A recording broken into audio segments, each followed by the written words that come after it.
Welcome to the Giving Business Soul podcast, where we speak with successful entrepreneurs who have learned to integrate soul and business, redefining leadership and ultimately utilizing business as a force for good.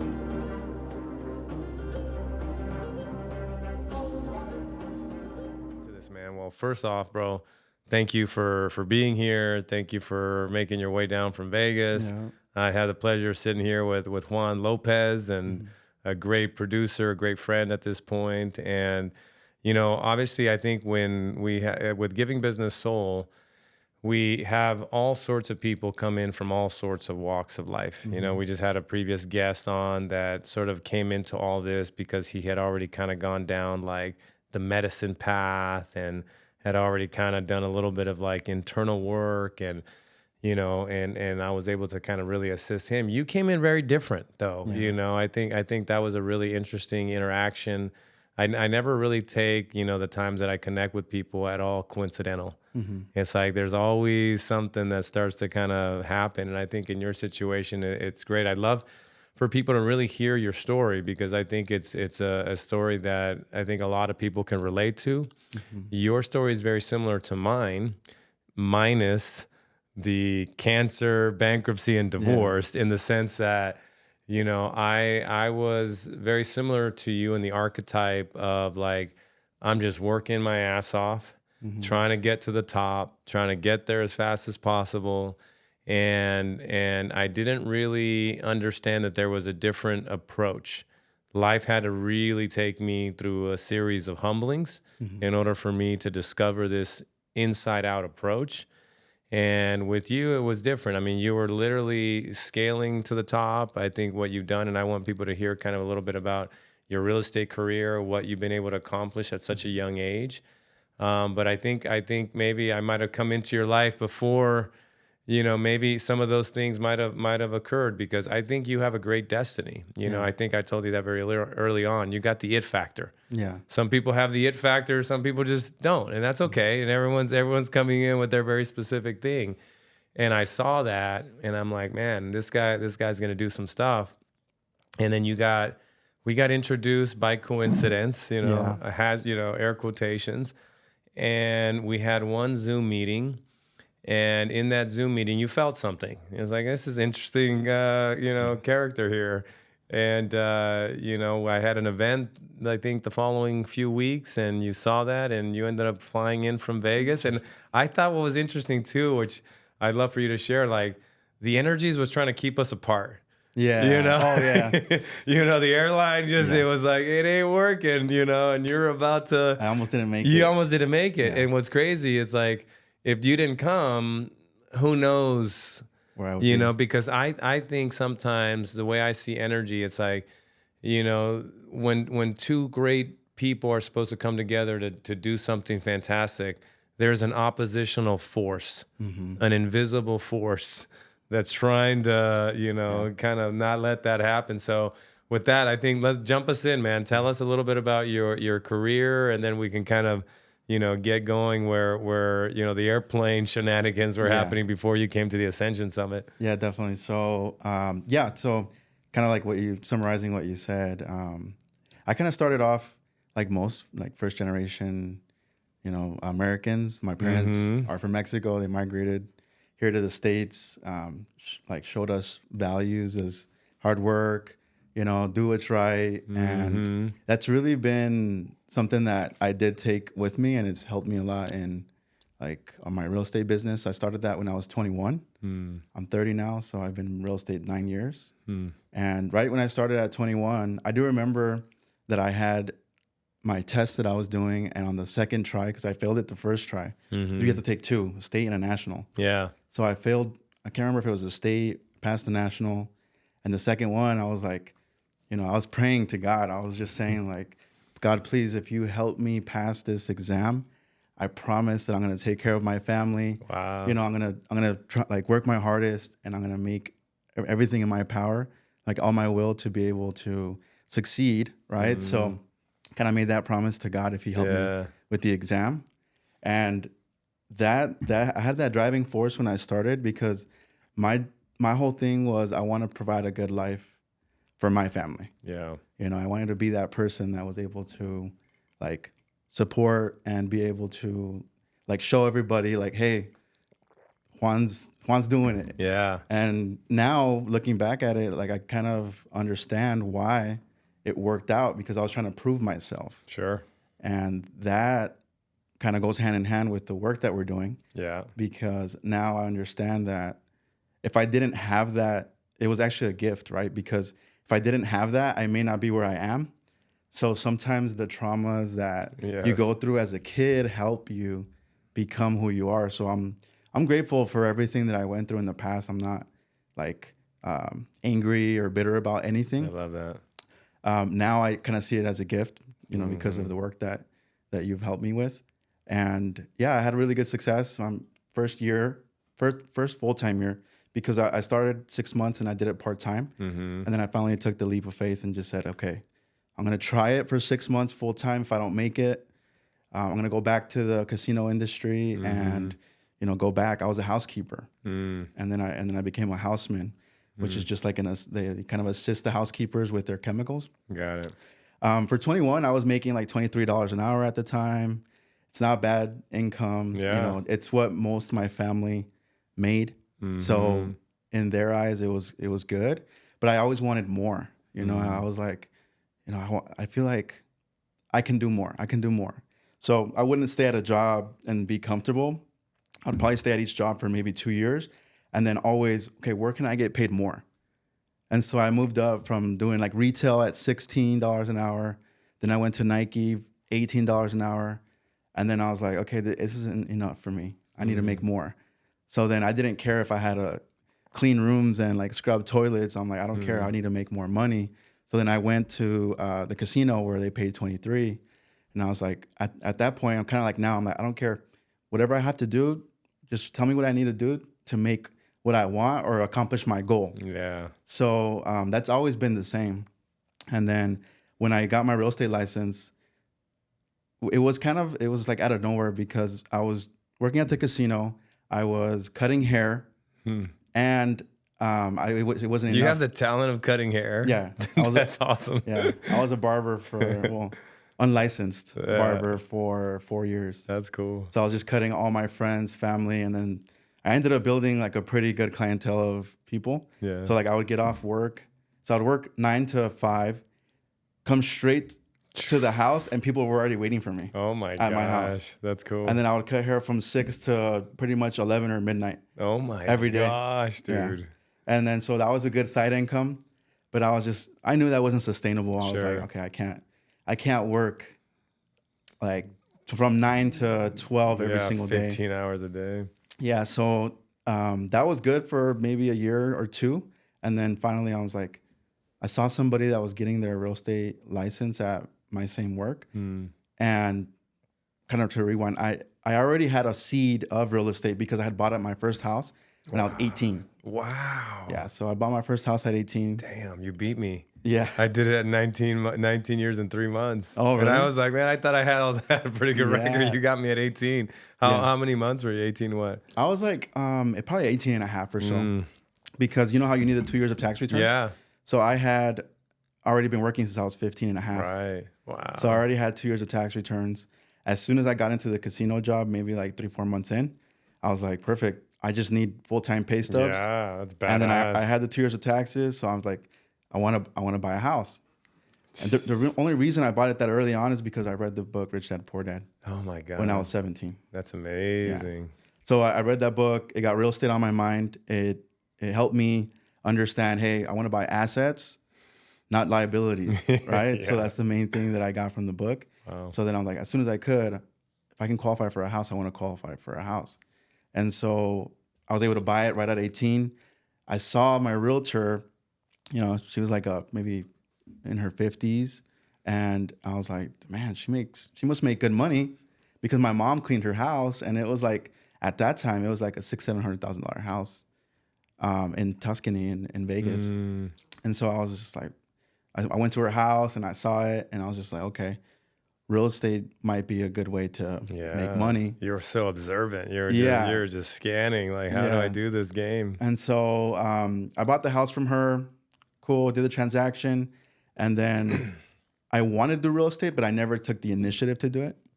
And so when I, like 2 years later, when I saw my friend bring his book to work and he was studying while he was on his lunch, I was like, well, what's that? And he's just like, well, I'm starting to get my real estate license. I'm like, oh, what do you need to do that? And he's like, well, you got to pass these tests and this. I'm like, okay, cool. And then I didn't do anything. I was like, I just planted another seed. Yeah. And then maybe like 3 to 4 months later, I see an advertisement on the side of my computer, and I was just like, oh, sign up for real estate right now for $299. And I was like, you know what? I think this is a sign. Like, I got to do it. You're being guided already over there. So then I signed up. I passed the test. Going back to the story, like, I told myself that if I got this license, I would just work my ass off and like provide a good life for me and my family. And yeah, it ended up really working out for me because the first year I was 21. First full-time year I was 21, and I did 22 sales. Wow. My first year 44. My second full-time year 30 or 55. To just put it in perspective, I mean, like, did you win Rookie of the Year at 22? Yeah. Because for those listening that don't understand real estate, like, that's a really strong number for, especially a first year. I mean, there's people that have been in the business 10 years and never done 22. I know people have done 20 years and never done 22. So they come out of the gates, and then you double the next year, 44, then 55. Wow. Yeah. So the plateau was at 55. I was by myself doing 55 transactions, but I was working 7 days a week. Oh, yeah. I was just working like every morning till night, like 7 to 8 p.m., which in my mindset, I was like, I don't care. I was already doing that, but I was doing it in a different field, right? And now I can make so much more money. Like, I'll continue to do this however long I want, right? Yeah. So I was just like, this is cool. And then the revenue that's coming in, you're making 30, 50, 60 grand a month. You're like, this is great. Yeah. So it was really good. And I finally hit a plateau, like a burnout. Mm-hmm. So when I was in my third year, I was, all these years, 3 years, I was working 7 days a week. I didn't care. Like, if you wanted to see a house at whatever time, I would go, like whatever it took, right? And I did that for 3 years, and then finally I got burnt out. I was just like, okay, this is too much. Like, I don't care if I'm making all this money. I feel like I don't have a quality of life, and while everybody was partying, I was just working. I never would be able to go out. I'm like, oh, I can't, bro. I'm sorry. I have showings in the morning at 9. And it was like every single weekend, because those were my prime years, 21 to 23. All your friends are 21. They're all going out, having fun. So I kind of lost out on those years. And I was just like, man, I feel like there has to be a better way, because right now I'm just not happy. Yeah. I was like making all this money, and at one point I'm like, I should quit real estate. Wow. Yeah. And then I was just trying to figure out what it was that I wanted to do. I ended up making a switch from Century 21 to Keller Williams. And their biggest thing is leverage. Yeah. So they're all talking about leverage, teams, systems. And then when I make the switch, in the beginning, my ego was telling me, like, no, I have to be the one that does it. I have to be the one that does all the production. They have this huge team. That's why they do those numbers. And I was trying to, like, sell myself on this story of why my way was better than that way. And until I finally was able to really like embrace the team and the leverage and all that, is when I was able to start building up my team. And then eventually year 4 did like 80, 85 transactions, somewhere around there, 500. And then ever since then, we've been doing over 100 transactions. Wow. We're currently like 160 transactions a year. Wow. Amazing. And yeah, it was really good. I mean, it's been a trajectory, just every year. I've never had a year where I don't do better than the last year. Wow. But I never stop working. Like, that's the one thing that I could say, like, I never like, okay, these 2 months I'm going to just take off. Like, I've never done that. So that's why it's always compounded, and it's been working for me. Yeah, that's an amazing story, bro. I mean, I know that when we got working together, I knew you had success. I knew you were doing over 100, but I really didn't know the backstory and to kind of scale in that way. And also, I think listening to what you're sharing, it just feels like you've been sort of guided. And I think now you understand how life and communicates a little bit more, but it certainly feels like life was moving you in the direction of like building everything that you've been building. Yeah, I've always said I always feel like I have had a gift where whatever I do works out. Whatever I do works out. But it's also because I have a really strong willpower. Right. And then I'm like, I'm going to make it work. Yeah. In my mind, I'm like, I'm going to make this work. Yeah. There's no error. There's no room for failure. Yeah. You know, so I think it's a combination of both. No, for sure. Because like, I don't care if like, I remember when I was door knocking, when I was doing door knocking in the heat in the summer, I remember I'd come home. This is when I still live with my mom, but I was door knocking every day because that's what they tell you to do. And then the bottom of my shoes, literally, they had holes in them because it was so hot. In Vegas, it's like 105, 110 degrees. I was sweating my ass off, you know, doing door knocking and then talking to people. And I was just like, I got to do it. Like, it has to work. It has to work. And then my mom's like, your shoes, you have holes under your shoes. I was like, oh, I do. And then, like, I just remember all those stories, and it just makes me really, like, appreciative of like, where I am today, you know? Yeah, the journey you've been on.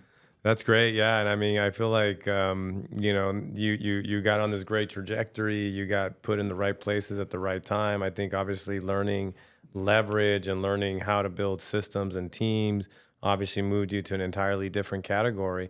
When did flipping come into the game? Because obviously you not only do great, you know, volume and sales and real estate, because again, just for those listening, like 160, I mean, you're in the top 1% in the world and in the nation, at least. I mean, worldwide probably as well. But like that, I think for most real estate agents who get into real estate, typically that's kind of like working for the tips, as my dad likes to say, you know, and it's like flipping is kind of owning the restaurant a bit, you know? And when did that part come in for you? It was probably like year 5. Year 5. Yeah, year 5. So I've been doing it for 4 years. So yeah, year 5. I just had because I was making good income. Yeah, sorry. And back to like, you know, no coincidences in life. It was a friend that was already kind of doing it, or he was just going after those types of deals. And then he's like, hey, do you have 60,000 right now that you could lend? And then I was like, what's going on? Like, what for? Yeah. And then he's like, well, I got this property. You know, I got the owner already to agree to this price. We can flip it and make this much. And then I was like, okay. And then how much can you make? And then, so he gave me the numbers. I ended up, I'm like, yeah, it was between me and somebody else that split that house. But it's just like, you have to like get started. Like, sure, if I didn't do that one half partnership deal, I probably wouldn't be in the flipping game because I would have never taken the risk on my own. Yeah. So we ended up putting 60 each, and it was like this little like beat up house. Flipped it, made the money, and I was like, okay, cool. Like that was pretty easy. Yeah. Well, I didn't do any of the work at that time. I was just an investor, but they did all the work. I'm like, so tell me a little bit more about this. Like, how do you find these deals? And it like just sparked something in me.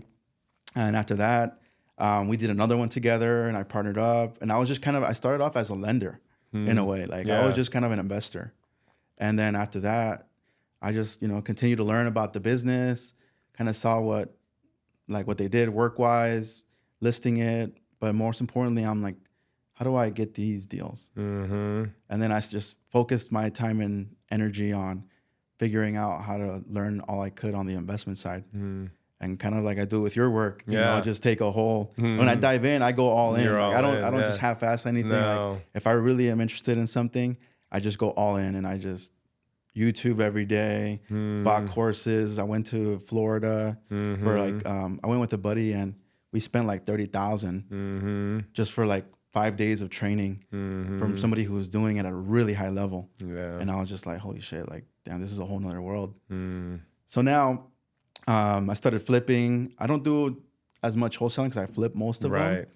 But my best year, I did like 31 or 32 flips. Wow. Yeah, 31, 32 flips. And then after that, I started like an Airbnb business. I kind of like to do everything. Yeah, honestly, like. Well, and it's all related though, right? Because, you know, it's real estate related, and it's like, you know, you figure out, because the first part of the game is like, you got to figure out how to generate revenue. You got to figure out how to generate that income, where now the investment opens up, and then it's like, okay, well, that's cool, but what about passive income? And it's like, okay, now the Airbnbs, and now you start to build, a nice little portfolio of different things, and you got multiple business streams, and again, you're cruising along, Mm-hmm. you're doing well. But I think, what I ended up finding, it felt a little like empty for myself. It was like, okay, Mm-hmm. what is this all for? Yeah. And when you don't really find significance and purpose, then drinking starts to happen because you're like, dude, Yeah. I'm a baller. Yeah. I'm moving at a really high level. So Mm-hmm. then, and then you're in Vegas, Yeah.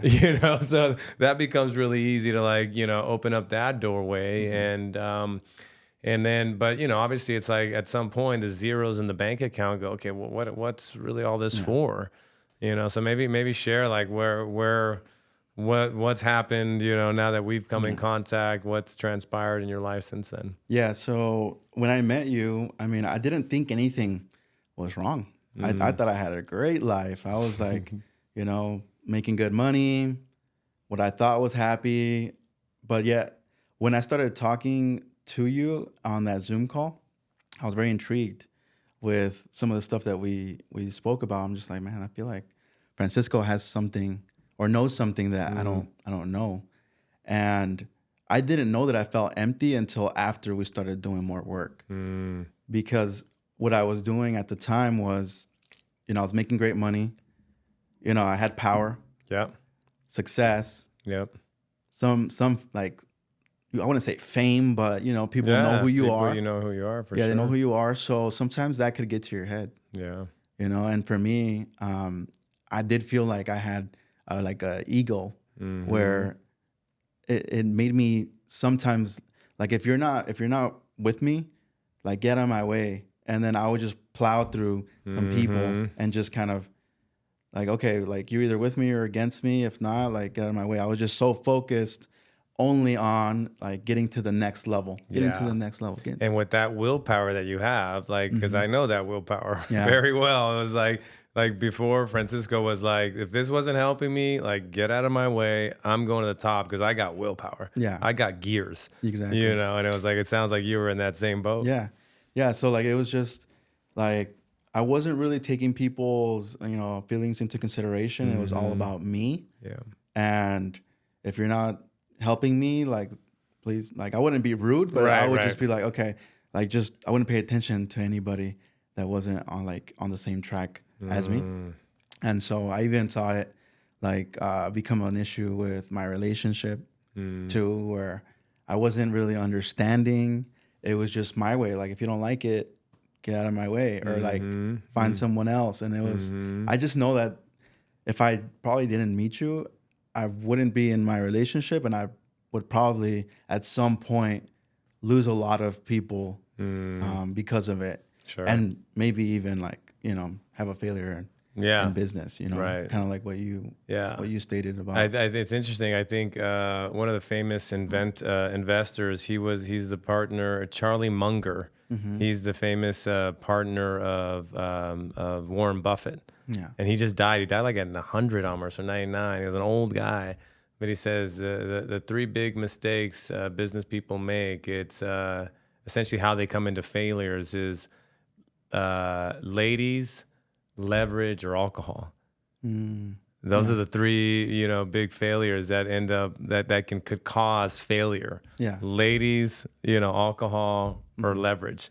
I could see that because even like, when you're doing really great and you're making all this money, like I still do, but I was going to dinners, nightclubs, bottle service, like just buy whatever you want, Yeah, you got it's a couple grand, no big deal. Yeah. And then what would happen is I didn't realize this at the time. I thought I was just having fun. I was like, okay, like, why not? I can afford it. My friends are here. I'm having a good time. I didn't think nothing of it. You sure? But now that I know a little bit more about like what I was feeling at the time, I think I was just trying to fill a void by my pleasures, going out, partying, alcohol, all that stuff. It was just literally looking back at it now, I felt like that was probably going to be my thing that would have destroyed me, because I was even slightly getting unfocused from work. You know, when you drink, Of course. when you drink Fridays, Saturdays, even Sundays, Yeah. like you think, oh, it's not gonna affect me. I'm just gonna be at work out Monday, but you wake up groggy. You're not the same. You're Right. tired.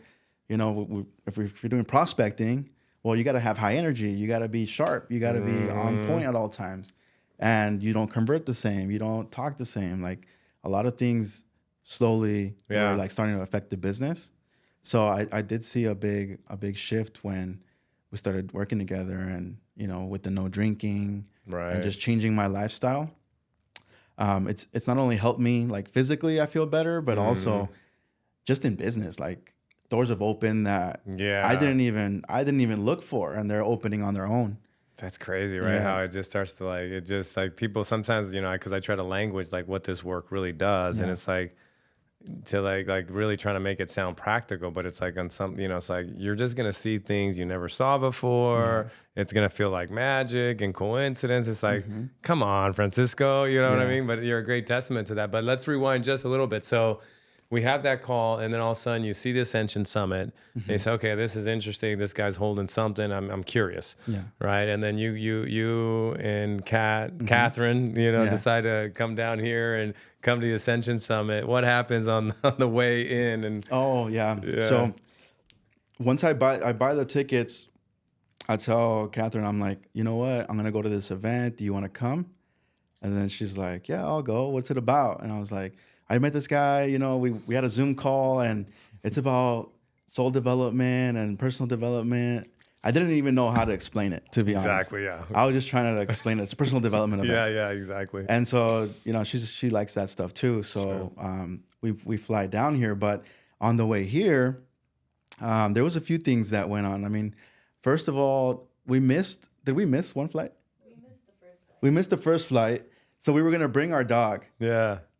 Did we miss the first flight? And then, or the dog? We missed our first flight. Yeah. And then the attendant's like, it's at 10. So we were rushing. We were like, perfect. This is the sign that we need to go get Benji. Benji's Oh, that's right. That's right. Yeah. So we missed the first flight. And then we were going to bring our dog with us because like we had just got him. Yeah. We're like, oh yeah, we can travel with him, you know, because we wanted to have a traveling dog. Yeah. And then we missed our first flight, right? And then we get on the next one when then our dog on the second flight wouldn't stop barking. So then the flight attendant was like, hey, like if he doesn't stop barking, we're not gonna allow you to fly on the flight. We're like, oh no, it's okay. And then we're trying to calm him down, and he just for some reason would just nonstop bark. He doesn't bark at all. Wow. But on that interesting. flight, Yeah. he just continued to bark and bark. I mean, she's like, I'm sorry, you guys can't fly. And then I was like, man, I was so frustrated. At that point, Keep in of mind, course. this is before we started working Yeah, together. exactly. So you didn't have the tools then. Yeah, I used to be so like easily frustrated, and it's just like low patience and all that. And then so when she says that, I was just like, man. So we get off the plane, and then I just told Kat, I'm like, you know what? I don't even think we should go anymore.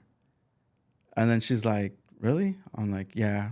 And then we go home, right? We go home, and then we were already driving there, and I still was like, I guess I'll just make up my mind if I end up making the next flight, because I think the next one wasn't until like 7 p.m. or something late. And then finally, I kind of cooled off, and then I was like, no, you know what? We should go. So we drop off the dog at her parents' house, and then finally make the third flight. Wow. Make the third flight down. But yeah, it was almost to the point where I wasn't gonna come because of those two instances of the missing of the flight and then getting kicked off the second flight. And you stayed persistent in the will, and you finally got here. Yeah. You come into the Ascension Summit, and obviously you've been through a lot of personal development. You know, you've been down that path because you've been always trying to make yourself better and like, what's the next level? Yeah. You hear what I'm talking about there in the Ascension Summit. You do the breath work, and something just says, hey, Yeah. tell us about that. Yeah. So the two things that stood out on the first event were the breath work and then the framework for the trigger processing. I didn't realize, because, you know, sometimes a lot of times you think, okay, this is just how I am. Right. This is how I am. Like, I'm just, Yeah. this is me. Right. Yeah, So you don't realize like, wow, you have all the you could have all the tools that you want to not be that way. You know, like, so if you happen to get upset about something, I didn't realize that there's a certain framework that I could use to pinpoint what the root of it is, and then be able to rewrite my story and have that same thing not bug me no more. You know what I mean? So then when you said that, and then now when we did the exercise for 30 minutes, right? And I just wrote something down, and like I felt something. You know, some people start crying. Yeah. I didn't cry, but I felt something like inside of me, where I was just like, I think I was, like you said, like moving energy. Yeah. And after I left that event, and after the breath work was amazing too. That was my first time doing it. Right. And I don't remember my first experience, but in some of the experiences with the breath work, like I started crying during the breath work. You know, and I would see certain people in memories. In memories, and I think it was just like things that I hadn't really tapped into or really resolved.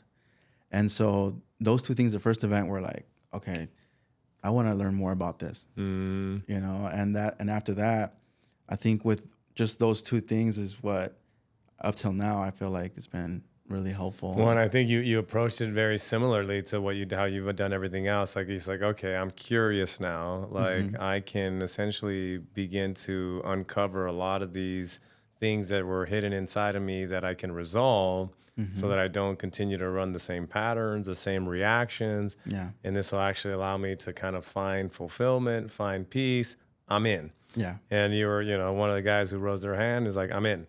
Yeah. Right. And then we start working together, and, obviously you go to the round table and the curriculum, but you chose to go one-on-one with me. And, similar, I mean, I think you went through it in a pretty good pace. I think you stayed with the normal pace. You did all, the 3 months, and we did our sessions, and immediately you started to like see how all of this works. And it's crazy, right? Because you've been reading books. Yeah. You've been into personal development. You've been making a ton of money, doing a ton of businesses. And it's crazy how this entire invisible thing was literally like it was right there, but just like, who's got this awareness, this knowledge, right?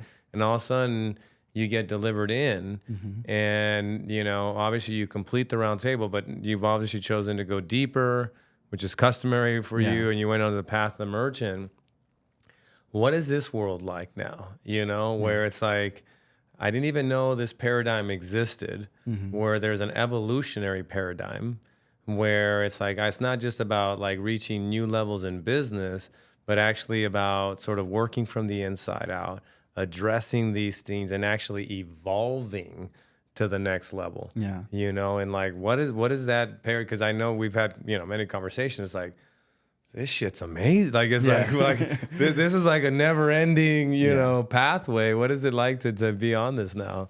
The simplest way I could put it is, I think I go through life now and I see everything in codes. Like, like certain things are like hints at like what I should be doing or what I shouldn't be doing. I'm more aware. And like even something like that happens, I kind of take time and I'm like, okay, what is this trying to tell me? Where before, like, I don't live life like that. Yeah. I would just go through life and it's just like reactive to everything. And now I'm a lot more at peace, for sure. Like I feel good inside. I don't feel a need to do like what I used to do, which is like go out, drink, none of that. And then now, like in business, how you guys always talk about divine timing and things kind of happen when they're supposed to, and I feel like I'm attracting business versus like chasing it, right? And then opportunities, I'm attracting opportunities versus chasing these opportunities, looking for like the right people are coming into my life for each business. I just got to be aware enough to know this is the person. Put them in the spot. If not, you're gonna lose them, or like kind of like that. That's how I feel my life is right now, where everything's just going perfectly. Yeah, I don't think it's perfect, but no, it feels like like perfect. This is exactly what I needed. Yeah, and the next piece. Yeah. So, I think I told you a story about like there was I've been needing another like assistant, and I just been too busy to be able to like do the post, train, hire, do all that. So I just continue about my day because, you know, like Mm-hmm. I'm like, okay, well, I can't stop doing business just to do this. I'm just gonna continue to do it myself, Yeah. you know, and plowing through it. And I get an email randomly from somebody named his name's Juan too. Mm-hmm. He's a virtual assistant from Mexico, Wow. and he's like, "Hey Juan," he sent me an email like, "Hey Juan, like I'm a virtual assistant. I'm based out of Mexico. I'm fluent in both English and Spanish. I was already an assistant for 10 years, and I'm looking for work." Like he sent me his whole resume, everything. I'm like, holy shit! Like he uses Follow Up Boss. He already knew I all the remember systems, that. and I'm just like, Wow. what this? I couldn't have made this Yeah. up. You know what I mean? Like, Exactly. so that was just one out of many things that have happened. But obviously I hired him, and he's working with me. But I feel like I attracted that. Right. You know, like what are the odds that I've been needing this to happen, or I've been needing to do this thing, and somebody just cold emails me and says, Yeah. I know how to do all these things. I've been an assistant for 10 years. I'm both bilingual. I'm like, dude, that's exactly what I was looking for. And the software and the programs and everything. Yeah.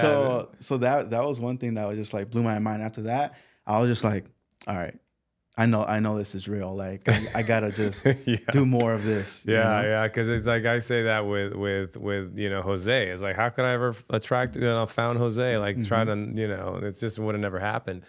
But I think to language it for everybody else, right? It's like you start to resolve these unprocessed emotions, and I'd love for us to break open that passage that you penetrated recently about the truth will set you free. But it's this idea we have these memories stored inside of the body, because we know that from the body keeps score. Yeah. And once you start doing authentic inner work, you start to resolve these low level memories and vibrations that are stuck in you. And all of a sudden you bring the love and your compassion and your light to that shame, to that guilt, to that fear. It dissolves, Yeah. and when it dissolves, you go higher. Right. And all of a sudden you start to have more awareness, and you keep doing that over and over again. And the vibration that's coming off of you, I know you haven't done psychedelics or the plant ceremonies yet, but if you ever go down that path, what you see is geometry. You literally see, like if you look out into the space-time continuum, you see geometry. And so what happens is, like, if your vibration, your frequency goes higher, then the vibration and the frequency and the geometry that you're sending out changes. So then that starts to magnetize different people, different situations. Because what we know from science is we live in a magnetic universe. People used to say that it was electromagnetic, which means masculine, feminine, but it's actually the other way around. It's magnetic, electric.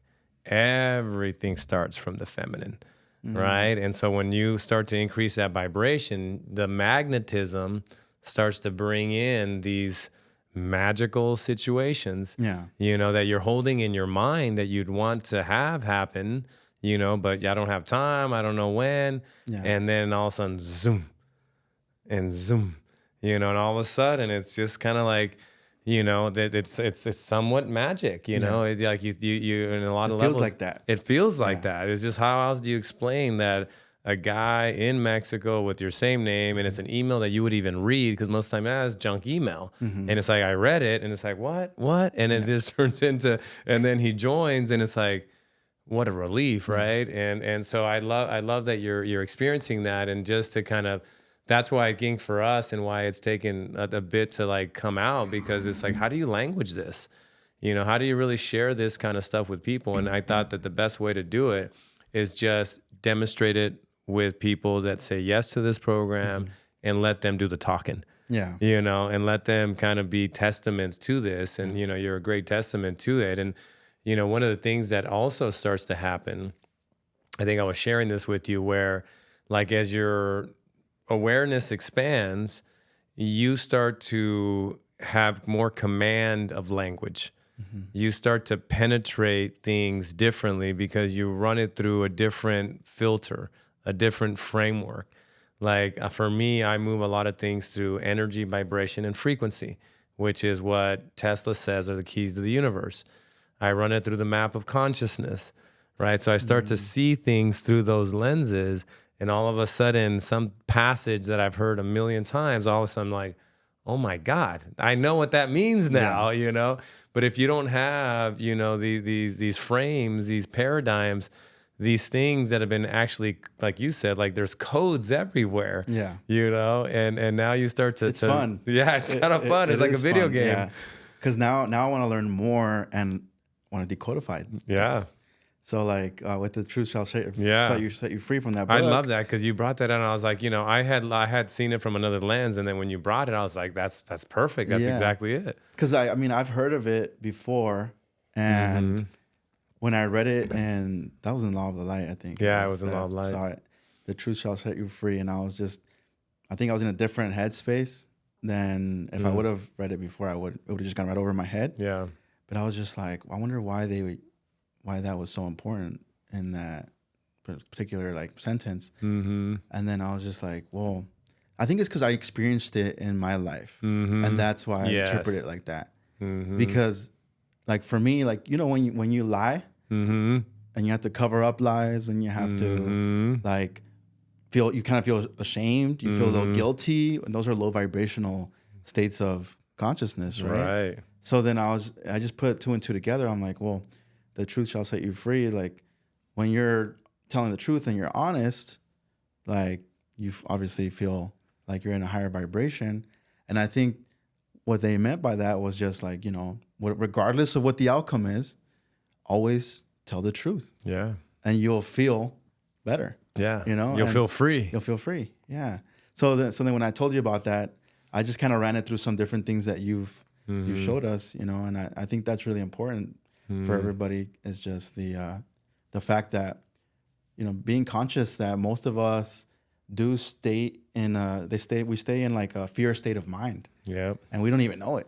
Right. And so now I'm just very conscious of everything. I'm like, no, you know what? That's a bad thought. Like, let me correct that with what it should be, like, you know, and replace it with something positive. If you start feeling like you're doubting yourself or something isn't going your way, you know, then that was one of the things that really helped me too. When you kind of showed us that, I was like, okay, that makes a lot of sense. And all the stuff that you're saying, you know, your body kind of tells you, your body and your mind, like they tell you like, okay, I feel like this is the truth. This is accurate. Yeah. Versus like, you know how you were saying that your body can tell when something's positive or negative for you.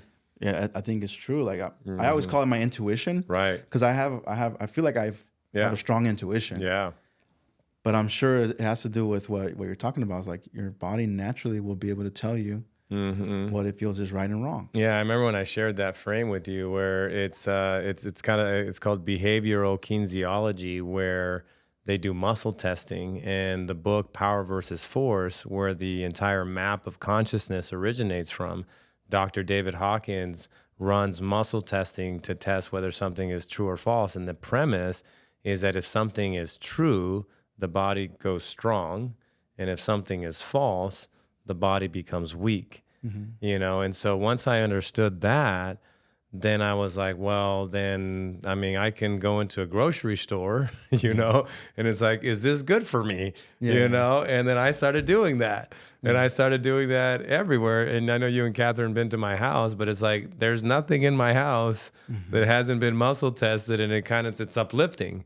It makes me feel good, you know? And so that's why people are like, when they come to my home, they're like, man, it feels great in here. It's like, yeah, because everything's been muscle tested, and, you know, but same thing with intuition. Like our body is like a massive tuning fork. And so when you're in an environment that you just kind of go into your body and you're kind of reading the energy, you know, that's where I think sort of how we form intuition. We can't quite language it that way because we haven't had, again, the frameworks to see it that way. But once you understand that the body is a supercomputer and it has sort of ingrained in it this ability to discern what is true and what is not, then in a room, and then when someone is speaking to you, you know, and then women are freaking masters at this, you know, it's like, I don't know. This guy's not telling me the truth, you know. Yeah. But it's like they're running it through their body, and they're just saying it's intuition. But the reality is, it's like the body is picking up on it, and I think that's actually going to be such a huge necessity moving forward for our entire humanity, because a lot of people are starting to speak this language, Yeah. you know, because the language you can kind of get a hold of, but people don't embody it.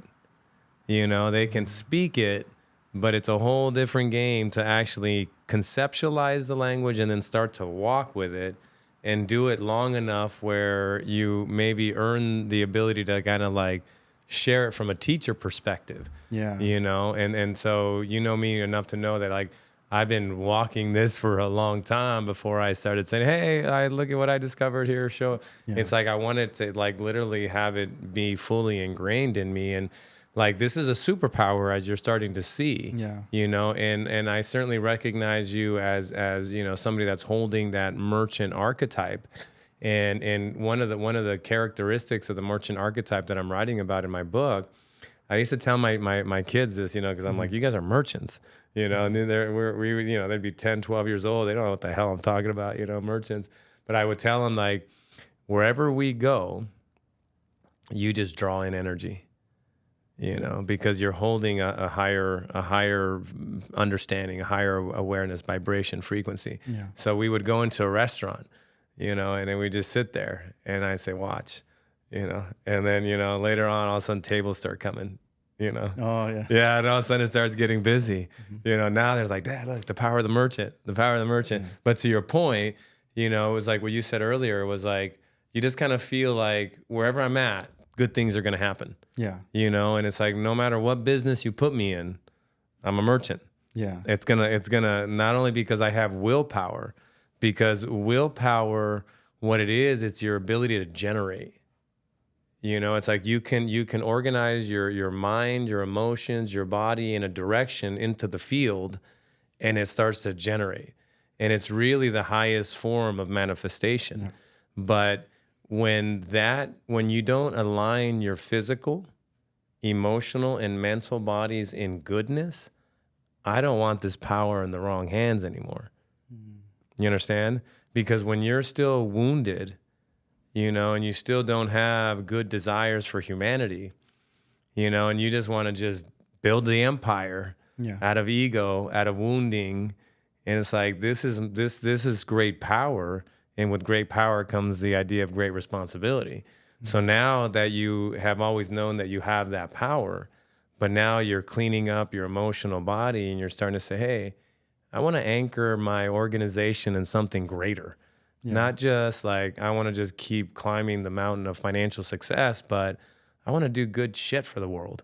You know, I want to have significance. I want to find my purpose. I want to have fulfillment. So talk to us about that. I mean, because you know, you obviously are holding the archetype now. You understand it. You're deep in these waters of inner work. I mean, what do you see as next for you, as now that you're putting all these pieces of the puzzle together for yourself? Yeah. I feel like now that we've been through the roundtable and doing the work, the main difference is where before I was just worried about myself and like getting to the next level. Yeah. Now I feel like I'm in that mindset where I'm like, okay, like how can I help others? How can I understand others? You know, like even in my relationship, like I'm more understanding. I'm more open to, okay, what are you feeling? You know, where before I wouldn't think like that. Yeah. And even in my organization now, I do want to like do something with philanthropy and help, because having money is cool, but it's better when you can help other people in their lives. Yeah. And also like what you guys do with the building of the homes, or even now, like if I see somebody that needs something, it's just like, here, like, what can I help with? You know, like, how can I help you?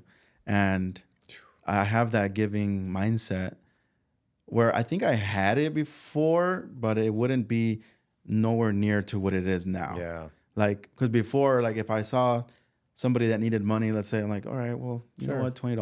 No big here. deal. Yeah. But now it's just like, I'm looking for it. Like, who else can I help? And I think the main thing that I'm trying to incorporate is like some kind of philanthropy. Yeah. I want to do something where I can help kids. So That's your heartbreak. Because, that's one of the frames that we share Yeah. with people is like, what's your heartbreak? well, now I just realize how important it is when you're a kid, how it shapes your future, right? Now that I know that, I want to help as many kids that maybe that. they don't have families or parents. Like I want to go and like teach classes maybe once or twice a month on like finance, business, like and stuff, because I see how it helped me, like reading that book, Rich Dad Poor Dad. It helped me like tremendously, and just I feel like my life was gonna be like this, and it just went, and it just made me like take a whole nother path, right? Just by reading one book, or like if somebody would have mentored me and done that, I feel like I can change other people's lives, like that. So that could be where I come in, in somebody's life that maybe doesn't have a father figure, or doesn't have like a home, you know? So helping in that way, and then obviously like financially, if we can help you know kids that don't have like families or a home, whatever they need, like we gotta clothes, shoes, supplies, like that. I think that's where I want to really like develop my part of the philanthropy. And I don't find it at all coincidental. I mean, here we are in the path of the merchant. We've been a few months in, and then the meeting, I think, with you and Jonathan Bernasso, who obviously is inside the community, was coincidental. I don't know if you realize that, because he said, "Hey, who's the realtor in Vegas?" and and I thought he was talking about you. And I sent him your info, and he's like, "No, it was another guy." And ended up being Rich, and then he's like, "Yeah, but I reached out to him anyways." And I said, "Yeah, no, he wanted to inquire about the solar anyways." And then obviously right before we got into the podcast, we were talking about like you guys wanting to go down into Mexico. It's like, how do you become involved, right? And it's like, now that little piece is coming in, it's like, okay, well, maybe we go in June, or maybe we go a little bit later, but it's like now that little element comes in. And that, I think, for me, is a real big initiation for the merchant, where you go and participate in the philanthropy, right? Because what you're saying is beautiful, like of doing like charitable things. But there's a big distinction between charity and philanthropy. Charity is there's an immediate need. Someone needs money. Someone needs food. It's like, here you go. It's an act of goodwill in the moment. Philanthropy is when you look at a situation that is challenging, and then you inject energy into that situation to break it out of its pattern. And so what we do, like with the homes, is like they're in a locked into generational pattern. So now we go in and we introduce the home to get them out of the poverty. That's more still on the charitable side of things, because there's an immediate need. They're living on dirt floors, and it's like, here, you don't have to live on the dirt floor anymore, right? But then in order to really do the philanthropy, you got to inject education or economy, right? Because now you give them the mechanisms to break out. You see? So the reading of the books would be that, right? Exactly. So what you're saying now, it's like, just kind of framing it for you. It's like, I can go and give them money and help them, or I can provide education and a structure to give them. It's kind of like the idea of like, either I teach you to fish, or give you the fish, or teach you to fish, and so I think, once we go down to Mexico and you experience real philanthropy, like it's kind of an initiation. Like your heart's going to get blasted open. You know what I mean? Because we've done a lot of good deeds. You got extra money. Here you go. You see homeless people and you help. But to actually go and see a family that could never repay you, other than through prayer, it's a really beautiful thing. And I think that's where the real riches lie. For us merchants. I share a story with you. Is like my sons, my oldest son was with me, and he's 20. And this was about 2 years ago, and we went to go do a build. And he hadn't been on a build for like 3 years or something like that, going through high school. And he needed to do this for his community service to graduate. So he's like, "Hey, Dad, let me go." And I was like, "Okay." And he was on the very first one when he was 7, in Nicaragua. I don't know what the hell I was thinking. I was like, I take my 5-year-old and my 7-year-old, my girlfriend at the time, And it's like we're in a third world country sleeping on freaking the school floors and the cement, and the mosquitoes are eating them up. And I'm like, oh Oh, my God. But they still remember that. They made me cry one time because they shared that story, how that shaped them. You know, like going into that country and seeing Josue, who we needed water because we were building and it was, you know, hot. And Josue, we need water. And he just like fucking runs a mile to go get the water and brings it back. You know, and he's like 5 years old. He's like, man, that kid was awesome. But my son's like, Dad, you know, because I share everything that's going on in mortgage and just business, and he knows really everything. And he's like, man, and he's in the build, and we're sitting there. It's the second day, and just sees all the people there working and all the things that we're doing and how beautiful the community could become. And he's like, Dad, he's like, man, he's like, based on what you've created and what you've done, you should have millions and millions of dollars. I mean, this is just too beautiful, you know? And I said, son, I said, look at all the houses that have been built. I said, that's where my riches are right there. That's where my money. I said, all those prayers I received, there's a providence that surrounds me because all those people are always praying. That's the real riches in this life. All the money I can make and the millions, that's there. All my millions or billions, whatever God has stored for me in the heavens, that's my treasure. Nobody else can touch those. I just got to keep evolving to unlock that treasure. But right now, my life is rich, you know, because I feel significant. I feel fulfillment. I feel the prayers. You know what I mean? And I think for you heading down there and experiencing that level of like interaction with people, those people have taught me a lot of humility. Yeah. And I think as you start to go deeper into this path of the merchant, is I always feel like when you have been given the gift of the merchant, where you have great power and great will to generate, you know, if we don't stay close to the dirt, you know, with those who need it the most, which is why, you know, that, you know, I know you're studying the path of Yeshua. What did he say? Go be with the sick and the poor. You know, no matter how elevated you become, go be with the sick and the poor. Go help. Go be in service, you know. And doing that, you know, so many times I've built maybe 40 homes in different countries, and being able to witness that level of humility for people, you know, where they have accepted their life. They know that, hey, this is kind of the deal. And sure, I want to work hard and I want to try to get out of it. But there's a sense of like the salt of the earth people, you know, and everyone is incarnating, has different reasons. Not all of us are meant to do these big deals. They're maybe meant to live that life to break our hearts, to go, fuck, you know, to break our hearts. And then that gives us drive to do better work. So I'm excited to have you guys come down and experience the philanthropy and have that piece now start to go, okay, what is my philanthropy? Is it the children? And can I develop a financial school? Can I do X, Y, Z? And think about like from that vibration, energy, frequency idea where you're doing, imagine having something like that where you're depositing these things. Yeah. You know, and all these kids are starting to, Juan's my mentor, you know?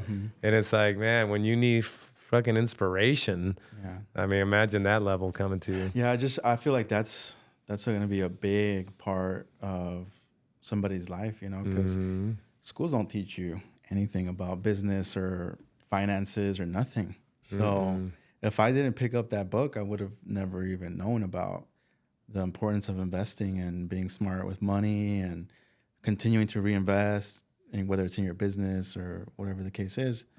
I want to expose that to more kids in my age, like anywhere between like maybe 13 to 18. Yeah, where they're in that part where they can now take it and move with it. So maybe just do, you know, a couple of those a month, and you know, see who shows up. Like kind of have how you said, like with the events, you know, you're not worried about it. You know, whoever's meant to be here will be here. Exactly. And I love that, because I was like, man, that's a great way to think.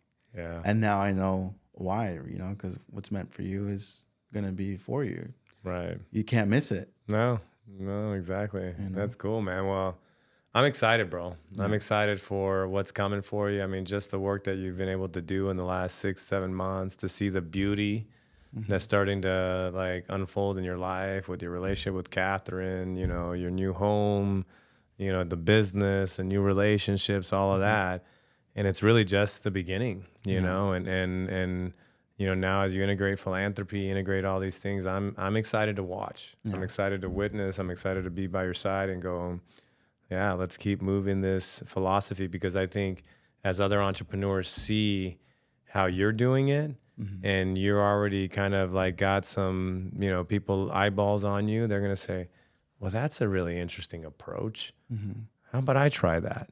Yeah. You know, and slowly we cause a ripple and a chain reaction. And as you know now, it's like that's how we reestablish the kingdom. No empires here, just kingdoms, Yeah. inside out, right? Yeah. I do want to talk about one thing Yeah.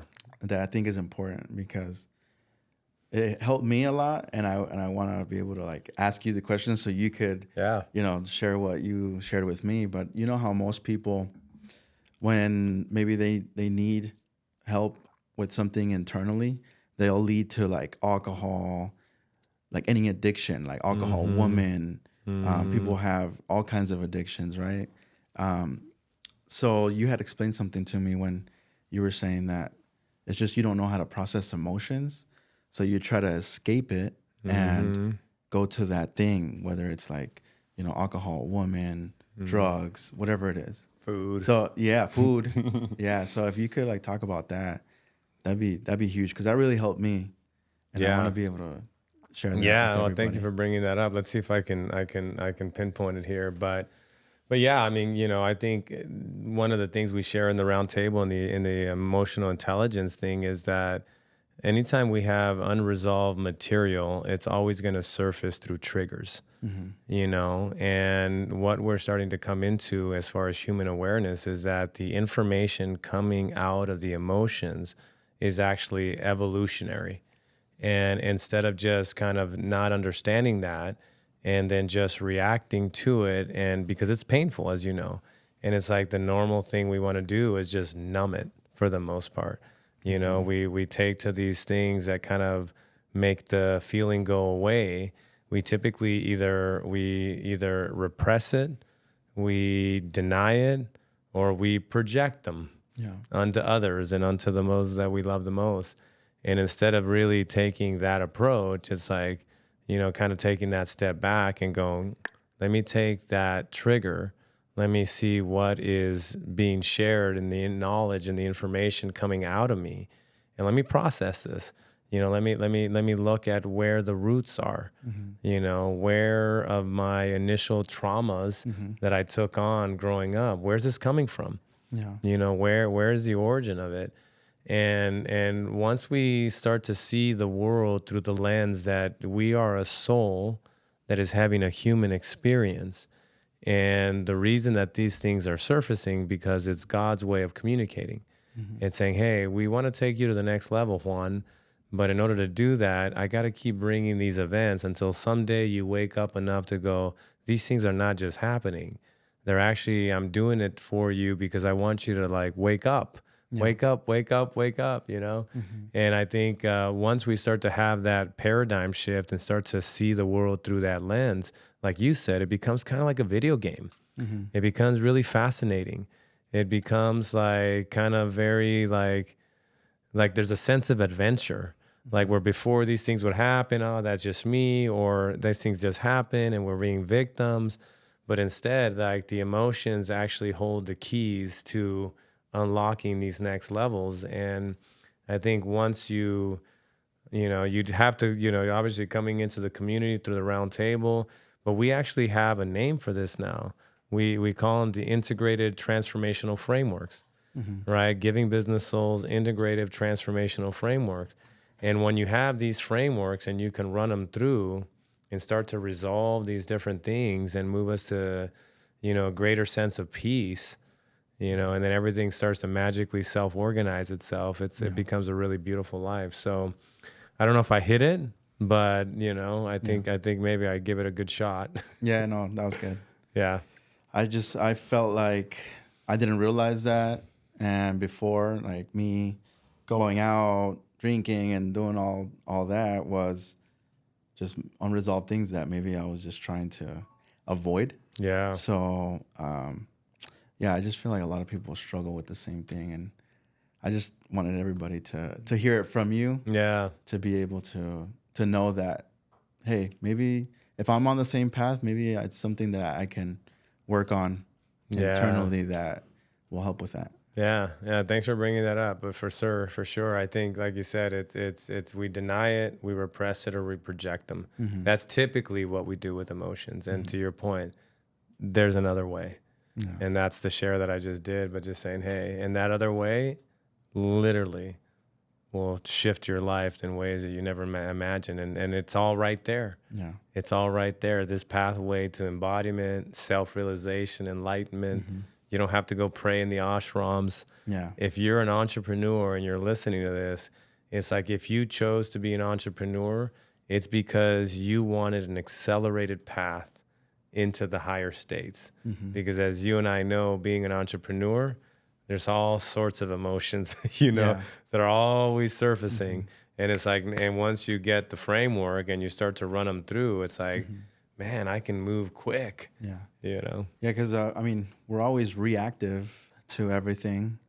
Well, Yeah. before you become aware, Yeah. or you awaken, Mm-hmm. essentially, and then now problems arise. It doesn't get anything like out of you, like anger or like as much stress. Right. Like I feel like we'll always have a little level of stress, but Sure. being able to manage it, where before you don't even know, you're just, things happen and you just react to everything, and it's just a different way of life that now I'm like, oh wow, this is so much better. Yeah, you go to bed and it's like, now you know what, my sleep scores are so good. It's like, that fool, no matter what's happening, he's just good. Because it's like you move like Neo through the Matrix. You're just like this, Yeah. and the better you get at it, and the more time you do it, the better, the less things hit you. We're human. Yeah. So you don't ever reach this level of perfection where, you're not going to feel. If you've hurt somebody unintentionally, you should feel shame. Mm-hmm. We're not going to get it right all the time. And the lower levels of shame and guilt, they're there for a reason. Mm-hmm. It's like if you do something and you hurt somebody, you don't have awareness in that moment. Like, I better be feeling guilt, Yeah. and I better take that and go, oh, I've erred. Mm-hmm. I've missed the mark. I've sinned. Forgiveness, right? Yeah. That goes back to like being able to have the humility to ask for forgiveness. Yeah, exactly. And it kind of goes with, I don't know if you want to talk a little bit about the alchemy part that we were talking about on our last call. I thought that was really, really good. Yeah.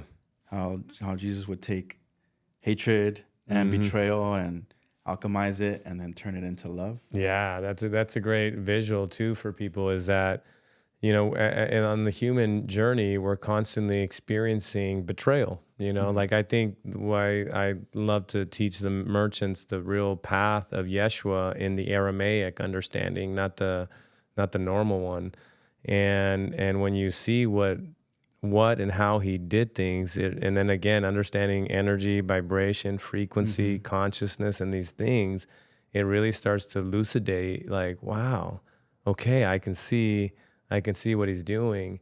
And what Juan is bringing up is this idea that, Yeshua through his walk constantly received, betrayal. He had gone through 5 major betrayals from, in the normal story, Judas, the Jewish people, and Peter as well.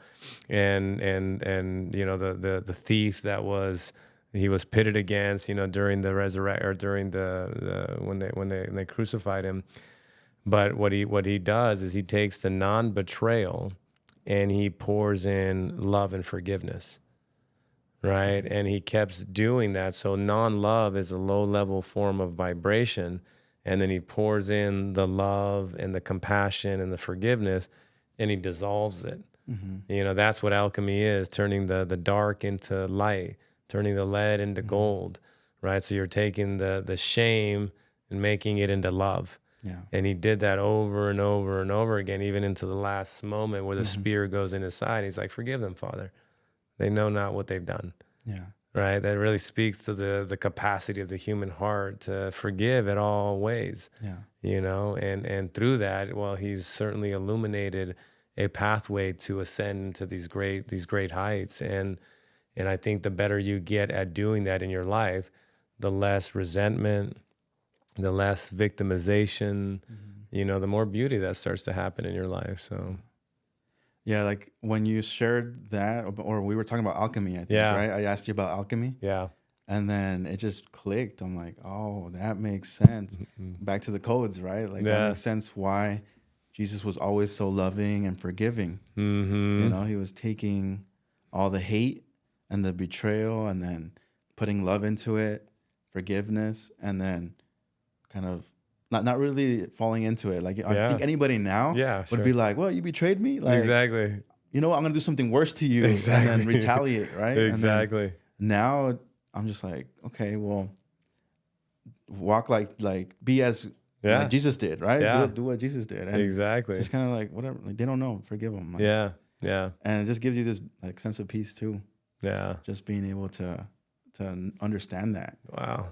Look at who you've become. Yeah. Look at who you've become. Yeah. All right, man. With that, we're going to wrap it up, bro. Juan Lopez from Vegas, man. Thank you for saying yes to this work. Thank you for demonstrating a new way of being. Thank you for all the work that you're doing and will continue to do, brother. It's great to be here with you. Thank you. Thanks for all your insights and mentorship. My pleasure, Appreciate brother. it. Much love. Thank you for joining us on the Giving Business Soul podcast. If you want to learn more about the transformative work we're doing, please visit our website at givingbusinesssoul.com.